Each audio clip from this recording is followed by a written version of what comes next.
Where are we in the story? We're toward the end of the fourth book of the Torah, which in many ways is the end of the Torah, even though there are five books of Moses, but in some ways, the end of the fourth book is the end of the story because the fifth book is essentially a repetition where Moshe repeats and speaks to the people the last 37 days of his life and repeats everything that had occurred and repeats and restates some of the commandments. The plot essentially ends at the end of the fourth book, and we are very close to the end of the fourth book. And that is expressed in many stories of the parsha, where essentially it's most clearly in the story where Moshe himself asks God to select a successor for him. So you see that this is a story about transition. Now, there's going to be but a few what seems to be like random stories, and we can look at each story individually, which we hopefully will have a chance to do. But we can also look at the big picture. What do these stories have in common, and what is the deeper message that these stories are telling us? So that's introduction number one. When you read about the stories, you can think about individually, but also what are these stories telling us on a deeper level? There's also the end of the parsha is all about the offerings of the holidays. So that's an opportunity to think about holidays, which is also a subject for itself that could take a few hours just for that, but we'll maybe deal with that a little bit. And the beginning and the name of the parasha is Pinchas. So who is Pinchas? So we didn't have time to talk about him last week, even though the story began last week. Last week we read how the Jewish people, because essentially what happened last week is that we read it last parsha last week was that the king of Moab hires Bilam to curse the Jews, and he tries to curse the Jews, but he's not able to. Instead, God places blessings in his mouth, so he ends up blessing the Jews. So what does he do? So according at least the way the sages read the story, alluded to in the verse, he says, "Now let me give you advice," is that he tells them the only way to attack them, the only way to make the people weak is not through blessing or curse. That doesn't work, but you have to undermine their spiritual connection to God. You have to undermine their morality. So what they do is the Midianites send their women and girls to entice the Jewish people to sin. The Jewish people sin, and they also serve their idols. And then there's this whole scene where there's one leader of a tribe who takes a Midianite woman and wants to have relations with her in front of the entire camp to make the point that it's permitted. And Pinchas does an act of zealotry, which is an interesting word. In Hebrew, it's kina, jealousy, zealotry, extremism, violence, and he kills both the leader of the tribe of Shimon and this Midianite princess. And that stops the plague, because there was a plague, people were dying. That stops the plague. So obviously, it seemed to be something right at the time. And the beginning of this week's parsha is God tells Moshe, Pinchas, son of Elazar, son of Aaron, he stopped my wrath, so therefore he's going to get a gift. What do you think the gift will be? He says, it's very surprising. He says, I'll give him the gift of peace, briti shalom, peace, which seems like the opposite of what he did. He did the act of violence, but okay. And then he says he will be a priest. So just to give one technical detail, and then we'll take the doctor's question, Pinchas is the grandson of Aaron, so he should have been a priest, but he was not a priest up until this point. The reason why he was not a priest is because Aaron was chosen as a priest, Aaron and his 4 sons. But at that point, it was only Aaron and his sons and the sons that will be born to them in the future. But Pinchas was already born. So Pinchas was the only member of the family who was not a priest until this point. So that is the opening statement to the Parsha, and that is why it gets its name. And then we have a bunch of stories, and we'll read it in the nutshell, and then maybe we'll read it in the Parsha itself. But that's just to get us where we need to be. Go ahead, Dr. John, please. Rabbi, you began with a very interesting story, which was that the way to destroy a nation is not by praising them or reviling them, but by corrupting them, them morally. Right. And apparently the plan was to send a group of women to corrupt the men. Yeah. And has that ever happened before in the Bible? Because I don't recall any place in the Bible where that specifically was done. No, not as an act of national policy, but you do have seduction with Judah and Tamar. Judah didn't want to, right? So that was an act of seduction. Where else do you see? No, nothing explicit. Nothing explicit. Oh, because this is really quite an extraordinary thing. Yeah, in the Bible. So I think that. Go ahead. But you're saying this is the end of the story. After this, Moses has to pick a successor. Right. Now, Pinchas, just to reiterate for me, perhaps everybody else knows it. What did Pinchas specifically do to put an end to this He attempt at corruption? he killed the leader of the tribe of Shimon. Basically, the people were sinning. So he killed a Jew. He killed the leader of not only a Jew, but a prominent Jew. The Mhm. leader of the tribe of Shimon. So there are 12 tribes. He's one of the leaders. And this leader took a Midianite woman and wants to have relations with her in public to make the point that there's nothing wrong with doing what the other people were doing, which is following the Midianite and Moabite girls. So So in a he was, way, we're at book 4 now, and in a sense, they've left Egypt, and here is one of the major tribes of Israel, and the head of that tribe is behaving in the most reprehensible way. So one could say, how long have they been traveling till we get to this point? 40 years. It's the end of 40 the, years. yeah. So what we would say is after 40 years, he's learned absolutely nothing. And in fact, basically, I mean, I'm sure that the scholars are going to dig a lot deeper, but to me, this is absolutely fascinating. After 40 years of traveling, he who was the head of the whole Yeah. section of Jews, engages not only in a private act of immorality, but a public act to defy God in the most obvious, overt manner, to humiliate God, even worse than the golden calf. This is even worse. Right. Because it's Uh, idol worship and adultery. Right. Right. but Pinchas actually kills him in front of everybody, or privately, or how does Pinchas? In front of everybody, which is a great risk because his tribe could defend him. Right. So he takes the Talmud describes how And he's then after he kills him, what happens? so the plague stops. So people recognize that this was the will of God. However, Rashi points out, it's a very interesting Rashi, especially if you're thinking about psychology, and this is pre-psychology, by 2,000 years before psychology, but a lot of people complain. They thought that this guy Pinchas did not do the right thing. And they have a reason why they think he didn't do the right thing. First of all, it was violent, but in addition, they came a little deeper than that. It's a beautiful Rashi. So I don't want to get into too much, but I just want to say one thing which you may appreciate. The people thought you basically prosecuted the head of the tribe of Shimon and said all the bad things he did, which is right. But there's another story to be told. What you could say is that he tried to defend his tribe. His tribe was sinning. So what does the leader do? Stands with the tribe, make the point that what they did is right. And this is a big shift between the idea of tribalism to civilization. And this is very important because we're going into the land of Israel trying to create civilization. What is tribalism? Tribalism is you are loyal to your people. Doesn't matter who's right or wrong. If someone from my tribe kills someone from the other tribe, I'm not going to ask myself where is morality or where is law or where is justice. I'm going to say who's in my tribe. That's who I'm going to defend. And to be able to shift from allegiance to my tribe to allegiance to morality or to the rule of law, that is a critical shift. And it's not an easy one for the people to understand, because for the people, they see the tribe of the leader of Shimon. Why did he take this Midianite girl? He did it not for himself, his own pleasure. He did it to defend his tribe, to show that what they're doing is right. But that's the failure of a leader, because you have to shift. We see in the Middle East today what happens in places with this tribalism. It's impossible to create democracy because people are not thinking about what is right and wrong, or any civilization, but certainly not democracy. People are thinking about, are you on my tribe or are you on the other tribe? And you have to transition away from that. And this is part of that transitional process.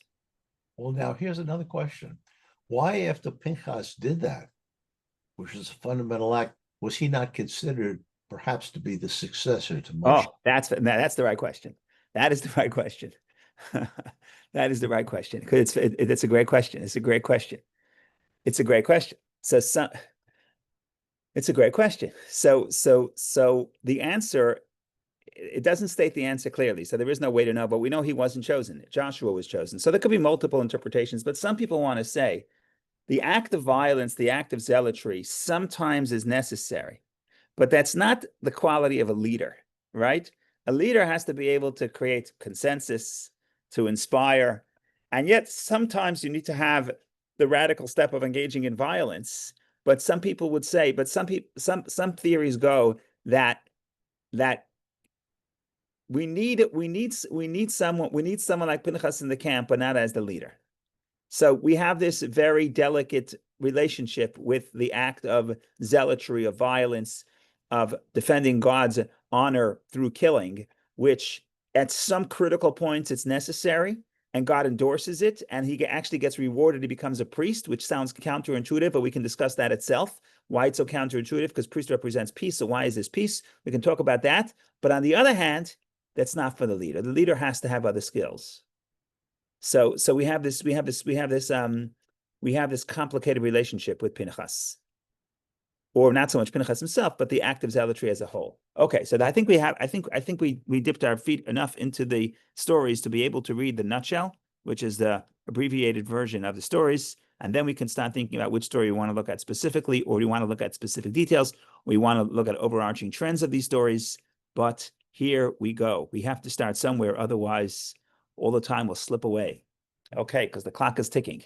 The name of the parasha Pinchas refers to Pinchas, who zealously avenged God's name, and is found in Numbers chapter 25, verse 11.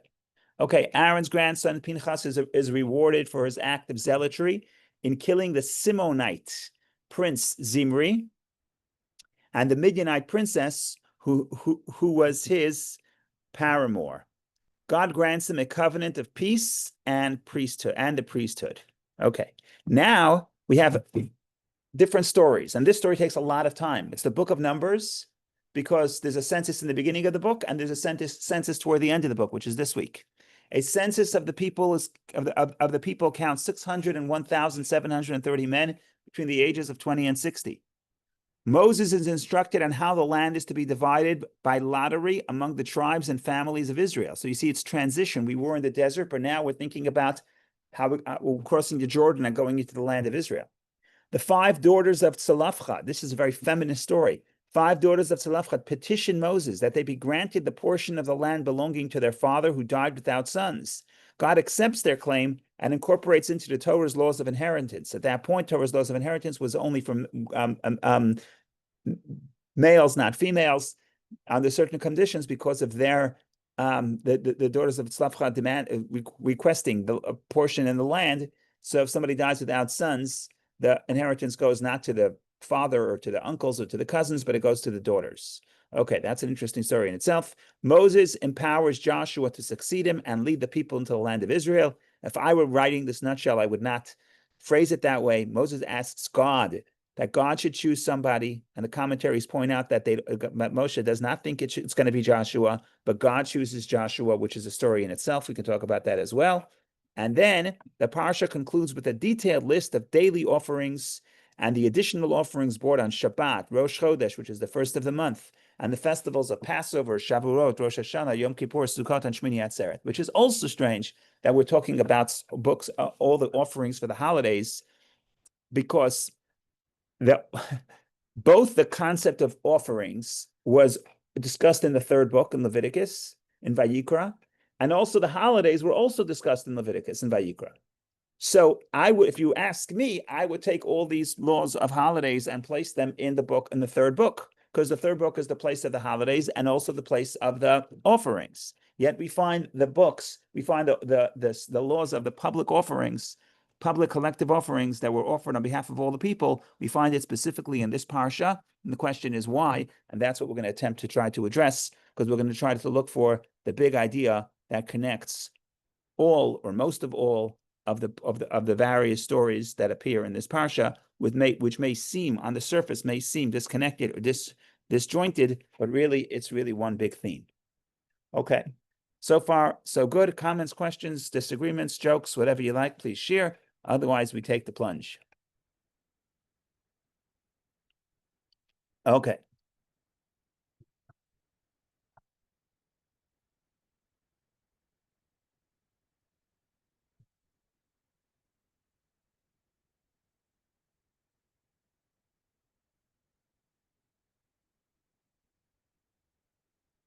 If you have to paint how do I say this?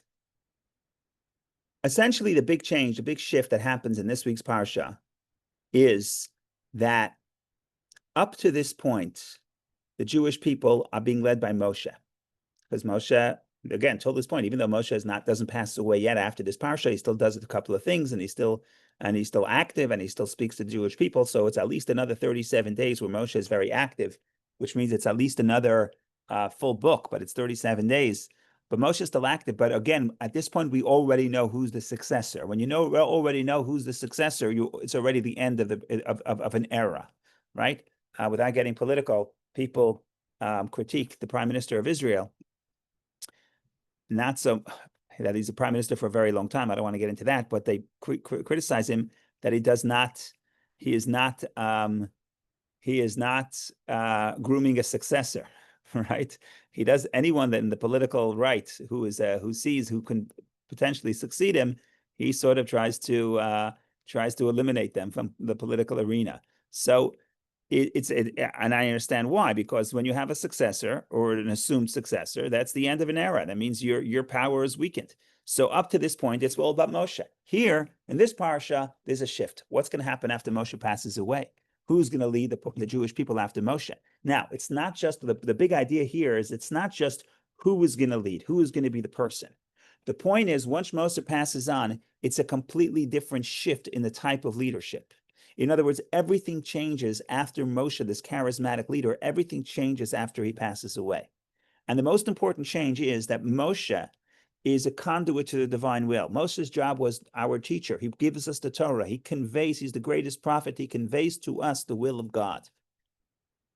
What happens after he passes away? Here, you do not always have a direct channel that will tell you what is the will of God in this scenario.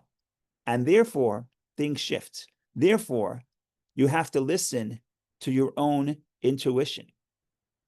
And that's a completely different shift because Moshe prophecy is top down. Intuition is bottom up. It's how you have to listen to your inner voice and cultivate your inner voice and ask yourself, not what does Moshe tell me is the will of God, but what do I think the will of God is? And a leader that's going to have to emerge after Moshe is not a leader that will tell you the word of God and tell you what to do in every scenario, but it's the leader that will help you discover what your voice tells you.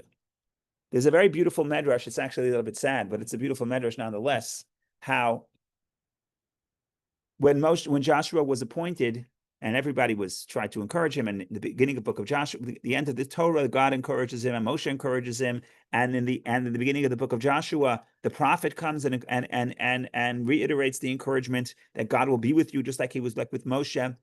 But the Medrash has a very beautiful, very sad, very emotional description that the young people who saw Joshua respected him as a leader.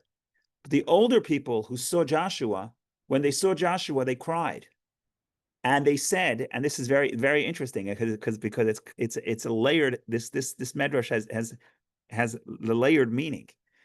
It says they said, "Pnei Moshe k'pnei Chama." The face of Moshe is like the face of the sun, and the face of Joshua is like the face of the moon. Okay, what is the moon? The moon, in a way, reflects the light of the sun. But obviously, the sun is so much more powerful and profound than the light of the moon. So Moshe is like the sun, Joshua is like the moon. And in some ways, so once Moshe's leadership concludes, it's a spiritual descent. We don't have the brilliant light of the sun that will light up the sky like the mid-afternoon. So what do? So it's a descent, so you have no choice but to rely on the moon. But then the commentators who are listening to this medrash very carefully, what they say is like this. They say, what happens when the sun is not shining and the moon is shining? What happens? All of a sudden, the stars appear. Okay? So, obviously, the stars are suns. But from our point of view, there's a lot smaller light, but there's many more lights. And the metaphor is every Jew is like the star. That's what God tells Abraham, that your descendants will be like the stars in the sky. So when Moshe is here and Moshe is shining, I can't listen to my voice because here I have Moshe telling me the will of God.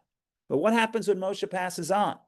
Now there's Joshua. Joshua is also a source of light. The moon gives a lot of light. If you move out of downtown Greenwich and you go a little bit back to the back country, you see that the difference between there's no light pollution. The difference between a night with the full moon and a night with no moon is tremendous. So the moon gives tremendous amount of light, relatively speaking. but the light of the moon does not blind of the light of the individual star. And every person has to find their own light after Moshe. And that's the big idea. We'll take the doctor's question, but now we're going to basically show how almost every, if not every story in this parsha is really highlighting this point that from now on, you have to listen to your own voice and see human intuition. And that's different than the model that was up until this point. Go ahead, Dr. Tamarin, please. Rabbi, you raise a very interesting question about intuition, in which you suggest that prior to Joshua, Moses went not on intuition, but on receptivity to the word of God. Yes. That Moses had a direct line, and Moses, in a sense, really conveyed God's word to the Jewish people. Yes. Joshua has to rely on intuition. Here's my question about intuition as it relates not only to Joshua, but to each of us. Is the Hasidic or the Kabbalistic view of intuition, when we search for the word of God, and then in a way, if we have an intuitive thought about something, to what extent are we supposed to be, are you personally sort of feeling like some connection to God when you're dealing with intuition? So that's a great question. I was afraid someone is going to ask it. No, I'm kidding. Let's put our discussion aside for a second. Let's saw the broader perspective on intuition in the 20th century, 21st century, and pre-21st century. So I may be wrong. I'm just thinking what I pick up. The old model of morality was that, quoting the Bible, that says that when a person is born like wild beasts, and the idea of morality is basically to tame the beast and channel my instincts to be able to become a better person. And therefore, but people always thought that intuition, just because I want something, or instinct or intuition, just because I want something, it doesn't mean it's good. In fact, it's probably not good. So what becomes good is I have to battle myself and refine myself and grow, but don't rely on your intuition to make the right choice. That was what people thought for millennia. Then you get to the 20th century, and 20th century people say, 1 second, all this is the old model. We want to be authentic. And now authenticity is key. And basically they say, if I feel something, then it's right because it's my truth. And that's the other side. That's the opposite perspective. That perspective says, more important than, don't ask, is this moral or not? Say, is this authentic? And if this feels right to me, then it's right. And if you come to me in the name of some moral system and tell me to overcome my instinct and not and be able to self-discipline, that's going to attack my authenticity. And how could you attack my authenticity? Because if I want it, it must be that it's true for me and right for me and good for me. So these are the two extremes. Now the doctor says, Menachem, pick a side. But I'm Jewish, so I don't pick a side. I say both are true. Okay? So what am I saying? I'm saying like this, and the stories of the Bible itself point this out. There's a tremendous difference between the beginning of the book of the fourth book and the end of the fourth book. They're all in the desert. It's all one book, 40 years in between. But there's a tremendous difference. What's the difference? In the beginning of the book, the Jewish people followed their intuition, and what happened? Disaster. God said, go conquer the land of Israel, send spies. They send spies, they come back. The spies say, bad idea, right? We're afraid. So follow your own intuition. In the beginning, if you follow your own intuition, you're going to end up in trouble because when we say follow your intuition means after 40 years of practice, after you learn to self-discipline, after you learn to separate between an instinct that is just for the moment's pleasure versus long-term goals, after you learn to separate between different types of intuitions, then you could drill to the deeper intuition and say, what do I really want? Because at the surface, what do we all want? We all want cotton candy. We all want pleasures that is immediate and fleeting, right? But we have to mature to realize that there's a deeper intuition, and the deeper intuition is the soul speaking to us, and we have to listen to it.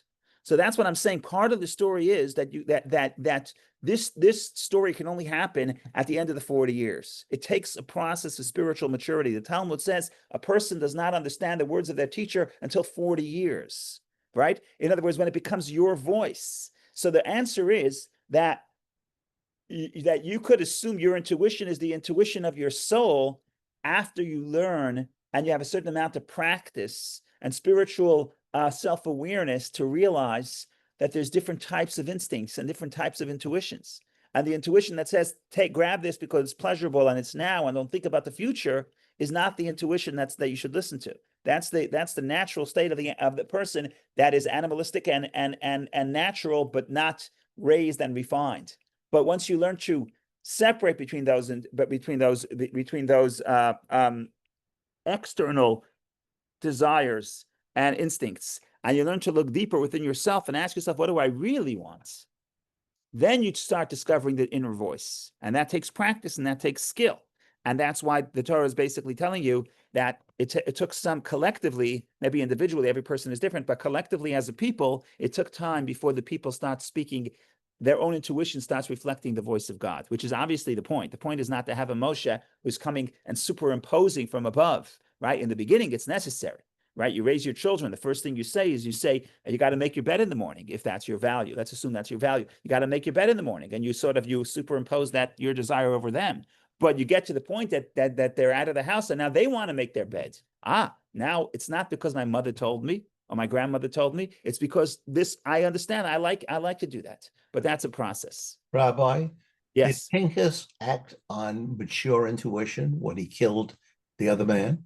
So we'll talk about that. It's not clear. God is saying yes, but the audience was not sure. So God sort of has to say, leave the guy alone. He's an okay guy. He's not violent. This was the exception to the rule. This is not who he is. He's really a man of peace. So we'll talk about Pinchas himself. But the people certainly questioned him. And the Medrash says that they actually rebuked him, and they actually what's the word I'm looking for? They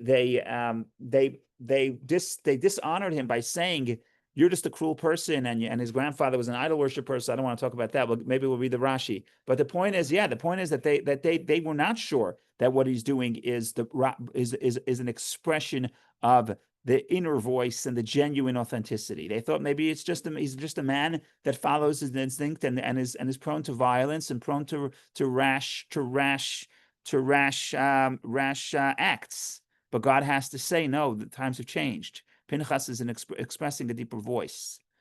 And by the way, it's all the stories, the daughters of Tzalaf Chad too, right? It's the only other exception in the Torah where they have a desire and God says, yes, this is the law, right? But it's the law that was not passed on from above. There's only one other example, which is the second Passover, interestingly, in the beginning of the second book, but then it was a select few people. But here it was just the common people.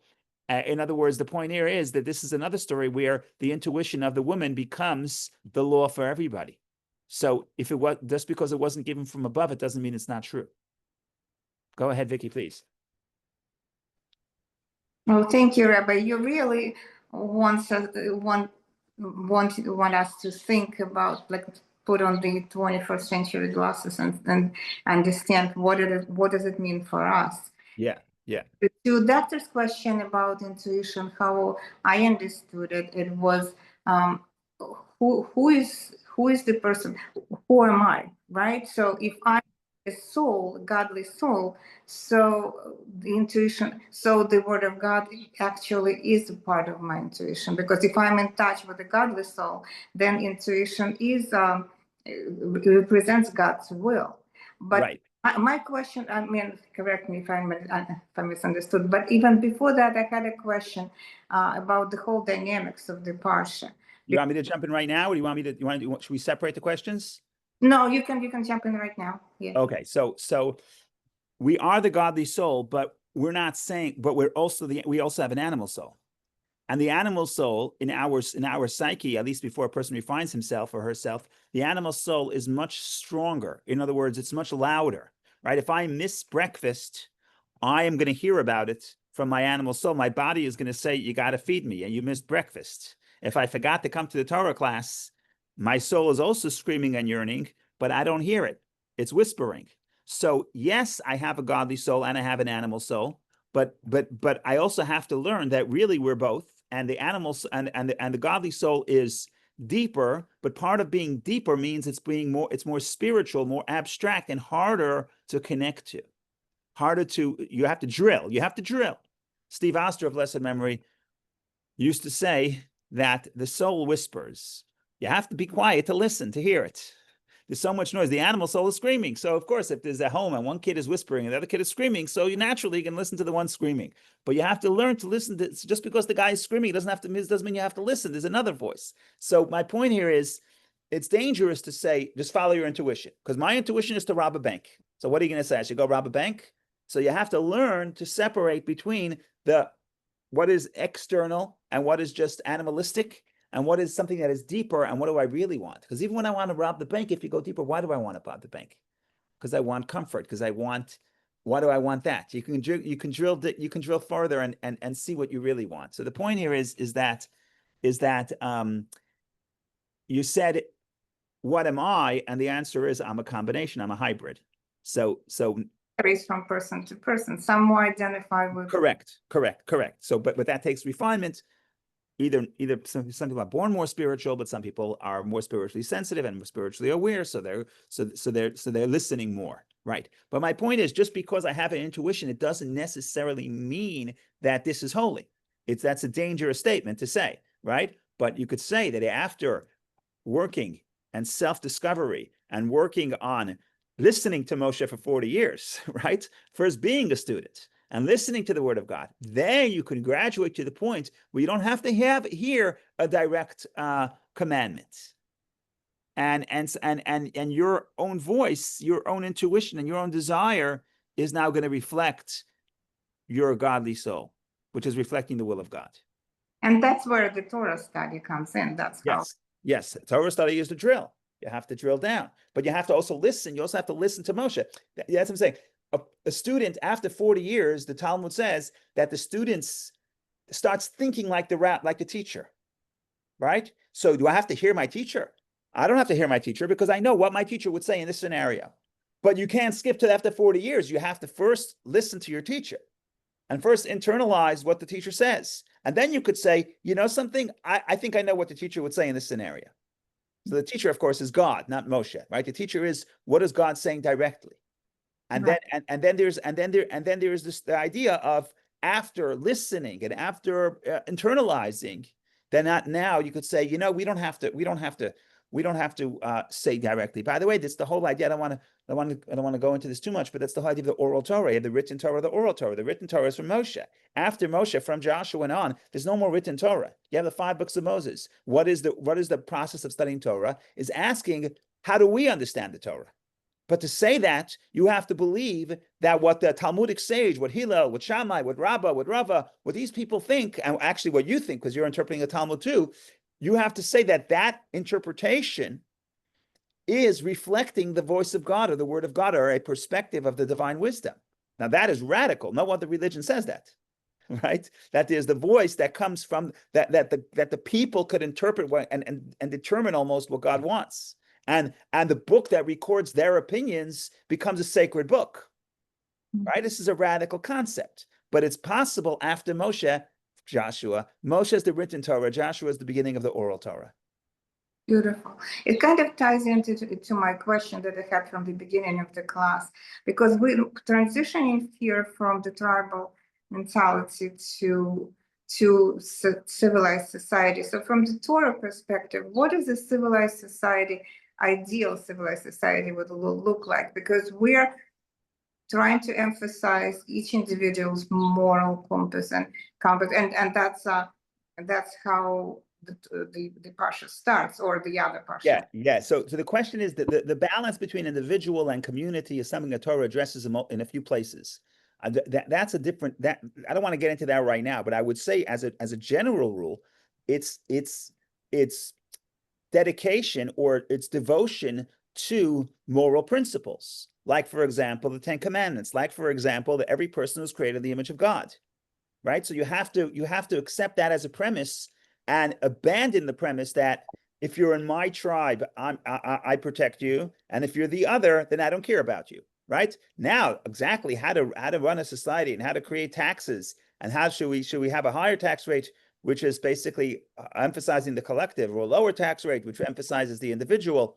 That is secondary in the sense that it's not even clear that Torah has a set perspective. It's possible that it depends, and we have a certain amount of leeway in some years we don't, right? We're not going to sacrifice. We could talk about this for an hour, but that's not the point. The point is that's secondary to the idea that civilization is putting forward moral and ethical principles that basically we all accept. And if we don't all accept that we're all created in the image of God, you have tribalism. And Right. tribalism, there's no civilization. Right, but we kind of trying to put more emphasis on individual moral choices of each person. Yeah. So part of that is that are you going to create a society where the view, the quest for morality is superimposed from above? That's Moshe's model. And it's the beginning of the maturity process. And therefore, the moment the Jewish people had some choice and they said, do you want to go and go to Israel? They said, no, we want to go back to Egypt, right? Because it's a process, it's an educational process. But they commit the big idea. That's not surprising. It's not surprising that the Jewish people were afraid to go to the land of Israel. What is surprising is that 40 years later, the women want to go to Israel. That's surprising, right? But that represents transformation and internalization, and therefore highlighting that the mitzvah, this is also a radical idea. One of the 613 commandments was introduced by people, not by God. What does that tell you? And why specifically in this parsha? And why specifically here? So you could say technically because we're going into Israel, so they want to talk about Israel. Okay, you can explain it on technicality, but then when you line it up with all the stories in this parsha, then you could say obviously there's a deeper truth taking place here.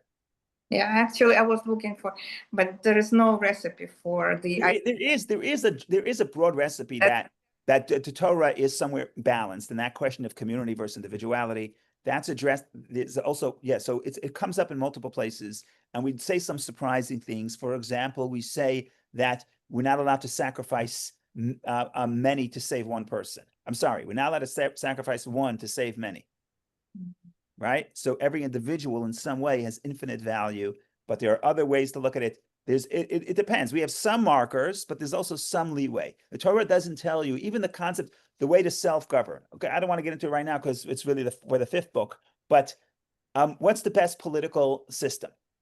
So the Torah has a monarchy. So some people say, obviously, the Torah backs monarchy. There's a mitzvah to appoint a king. Other people say, no, the Torah does not back monarchy. The Torah says, if you come to Israel and you look around, these are the words of the Torah, by the way. Mm-hmm. When you'll come to Israel, you look around and you will say, I want a monarch, I want a king like all the nations around me, then place a king who's Jewish. Do not place a king who is not Jewish. So now you could say, what is the mitzvah? The mitzvah is to make a king. Others say, no, the mitzvah is if you choose to make a king because everyone else around you has a king and it's popular, then the mitzvah is at least make sure it's a Jewish king. In other words, there's a debate. Now, some people say that the Torah does not tell you what political system to appoint because it depends. Sometimes democracy works. Sometimes democracy doesn't work. It depends. It depends what, depends where, it depends how developed the people are, depends how loyal the people are to the democratic values, etc. So in some ways, the Torah says, find the best system that works in your time, in your area, and incorporate that. But again, the system is a tool. I hate to say this because I'm going to be thrown off the YouTube. We don't believe in democracy. Democracy is a tool that we use for human rights, to have a system of government of ethics and values. And we think the best way to do that is democracy. But in other areas of the world, in tribal areas, if you give people democracy, you're not going to have human rights. You're going to have bloodbath. So then I don't think we need democracy. I think we need a strong leader, right? So it all depends. We have the values and the means, but the actual policies of how to govern is already secondary. And we have some direction from the Torah, but there's also, you can't expect the Torah to give one formula that's going to last for 3,000 years across cultures, across borders, across continents. That's secondary. The principles of ethics and morality are the same. But we do believe in self-refinement and Yes, but over time, we believe that you could get to that. We believe that you could get. We believe that if you're trying for 40 years, you'll get there. Yes, yes. Rabbi, I have a very short. I have a very Yeah. short question. Yes. Question is this: I used to have heard, and it may still be true, that one should study Kabbalah until one is 40. Is the reason for 40 because we were in the desert for 40 years? I think the reason is because in Talmudic literature, 40 represents the time it takes for transformation for different reasons. So it's either literally or it's figuratively, it doesn't really matter. But the point is, you need time to develop spiritually. But is this 40 specifically because we wanted for 40 I would years? say the other way around. I would say we were in the desert for 40 years because Kabbalistically, the number 40 represents transformation. Okay. Right? So that's why we were there for 40 Yeah, years. yeah. Okay. And almost everything in the Torah is 40. In the mikvah, which is a transfer, which is a spiritual purity, is 40 sa'as, 40 measurements of water. The Mabul, the flood rained for 40 days. Right? Moshe was on the mountain for 40 days. Right? Every time you see some sort of deep transformation, you'll see the number 40. Sometimes days, sometimes years. But the point is that 40 represents a certain internalization. Why that is already a Kabbalistic concept, because you have three intellectual capacities. You have wisdom, understanding, knowledge, and knowledge could break down into two, because knowledge is the source of emotion, and emotion breaks down to love and awe. So according to Kabbalah, dat could be counted as two. So Chachma Bina Dat, so 40 represents all the intellectual maturity. And then it could start trickling down into emotion.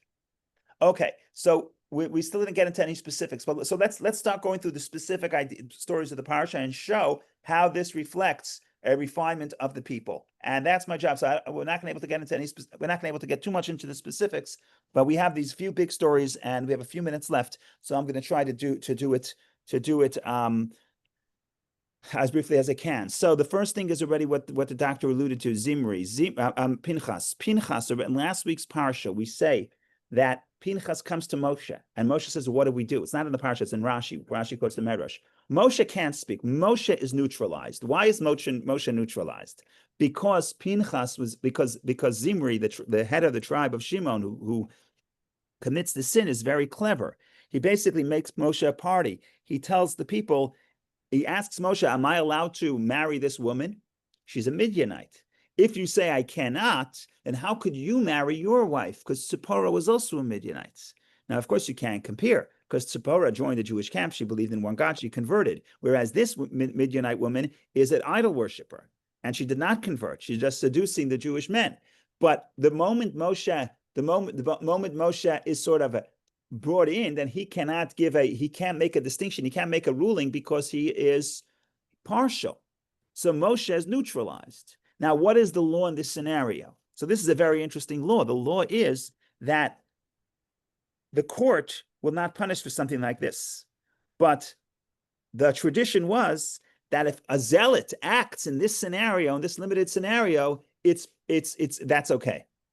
But you're not going to tell him it's okay. If he comes to court and say, "Can I kill the Zimri?" they would say, "No, we can't tell you to kill Zimri." Right? So this is very interesting. It's a law that is designed to say the court is not going to respond. People have to respond if they're offended by this. So it's obviously a very limited scenario. There's only like one or two laws where it says if somebody with a zealot can kill. This is one scenario. Another scenario is a priest that works in the temple is impure, without getting into technicalities. But think about the construction. Think about what's happening here. What's happening here is if you go to court and say, "Dial 911," they say, "We can't help you." Say, "Can I kill this guy?" "No, you can't. But if you do, you're protected." They can't tell you that, right? So what is it telling you? This is a law that's designed to say, oral Torah. Listen to your own voice. This is something that cannot come from above. It has to come from the people. Okay, that's point one. Then we have a census. What does a census mean? Why do we need a census? We had a census 40 years ago. A new census means that this is a new generation, right? It's a different species. It's different people. The other people already counted, but those people, it was a different model. This is a new generation needs a new census. Then you have the daughters of Tzalafchad. What's the daughters of Tzalafchad? They themselves speak, and they themselves say that we want something. We want a portion of the land of Israel, And that becomes, that I already mentioned, that becomes the mitzvah, that becomes the commandment, that becomes the reflection of the will of God, which triggers God telling Moshe that this becomes the law. Again, intuition versus revelation from above. And then I'm going to show you something very interesting about Moshe, about what Moshe asks, and about appointing Joshua, and that alludes to the idea, which we already said, that Joshua's style of leadership is completely different than Moshe's style of leadership. So let me see if I can open up the actual verses.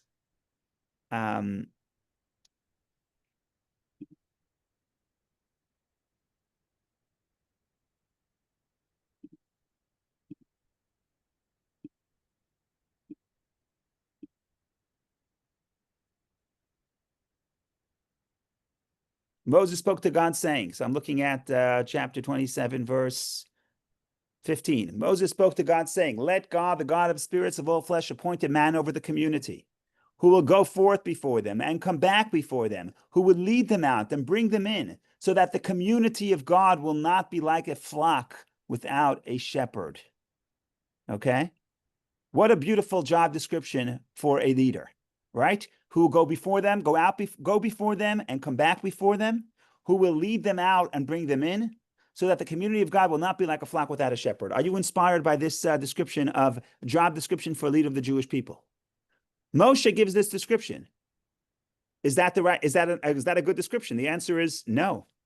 It's a good description for Moshe's leadership, where Moshe does everything, right? Moshe goes before them, Moshe leads them out, Moshe leads them in, and the great metaphor, a flock without a shepherd. So we're talking about sheep. The sheep don't know where to go. Without a leader, the people are like a sheep without a flock. Is that the model? It was a model for Moshe, but that's not what happens in the next verse. Look at verse 18. I'm just going to open the Rashi first to make it more easier. Look at verse 18. Says,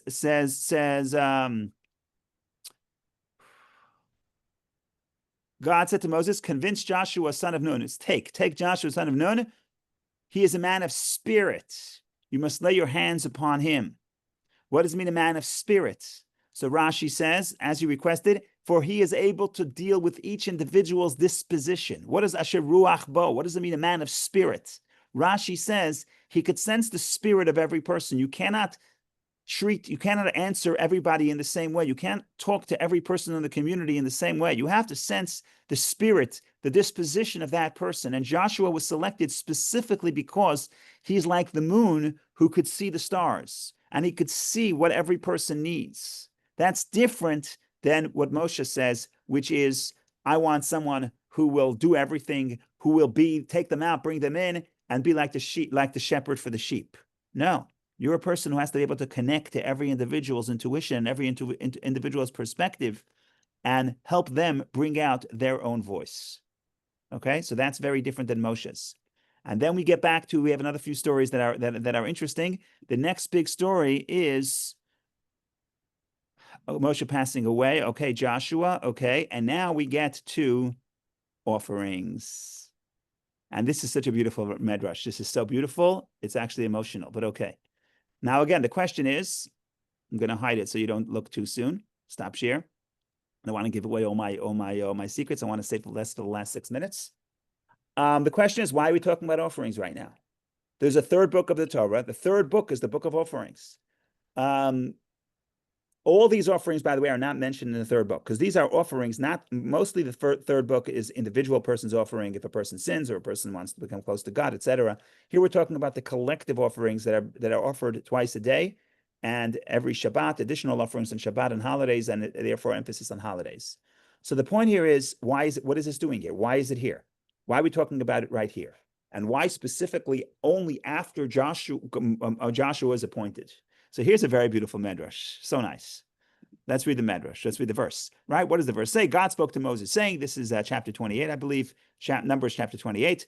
Command the Israelites and say to them, you must watch over my offering, my food for me, my food for my altar fire, which you offer up to please me. You are to offer it up to me at the appointed time. Basically, God tells Moshe, be careful to make sure you give me breakfast. Make sure you give me bread. What's happening here? So let's read Rashi. Tzavet Bnei Yisrael, command the Israelites. Says Rashi, quoting the Medrash, quoting the Sifri, what is stated above? What's written right before this story? This idea of the offerings. Let God appoint, meaning Moshe asks God to appoint a successor because Moshe is going to pass on. The Holy One, blessed be he, said to Moses, before you instruct me regarding my children, meaning Moshe tells God, you got to help the kids, you got to help the Jewish people. Point a leader to take care of the Jewish of the kids of the Jewish people. So God says, before you tell me to take care of them, tell them to take care of me. Before you instruct me regarding my children, instruct my children regarding me. This is comparable to a princess who is about to leave this world and was instructing her husband about her children's care. In other words, there's a princess, she's about to die. She tells her, so Moshe is the princess, right? Moshe is the princess, God is the husband. So Moshe tells the husband, take care of my kids. And what does the husband say? Tell the kids to take care of me. Who's going to take care of me? Right? So that's it. He said to her, before you instruct me about my children, instruct them regarding me, that they not rebel against me or disparage me, as stated in Sifri. Okay, what's happening here? What's happening here is Moshe is about to pass away. God comes to Moshe, and Moshe comes to God and says, God, appoint a leader to take care of the people. What does God say? More important is the people take care of me. Let the people take responsibility for their own spiritual life. Let them take responsibility for their connection to God. Don't expect it to be a top-down model where God is sending a prophet or a leader to take care of the people and do the spiritual work for them. They have to do the spiritual work. They have to take care of God. They have to reach out and maintain the relationship. In this case, the offerings are a symbol of the people working for God and reaching out to God and reaching up and calling to God. But the model shifts. Moshe's perspective is, I'm the mother, I'm dying, take care of the kids. And God's perspective is, that was 40 years ago. The kids grew up. The kids have to take care of the relationship. They have to take responsibility. So almost every single story in this parsha is, I said it about intuition, but you can also say it about taking responsibility. If you can grow up, you take responsibility. So Pinchas takes responsibility. He acts when no one else wants to act. He acts when Moshe is paralyzed. He acts when Moshe can't do anything. And then the daughters of Tzalafcha, they have a desire, they take responsibility for that. And that's the story of the offerings. Don't wait for God to inspire you. The kids have to take care of the parent. The kids have to take responsibility for their relationship with the parent, and in this case, symbolized by the offerings. So this is the story in short. And again, the Pinchas is the new shift to a new time where you have to find the voice of God within yourself, not just hear it from Moshe. And that's the model of the oral Torah versus the written Torah, as we discussed at great length. Thank you all for joining. Wonderful day and wonderful week. Thank you. Thank you.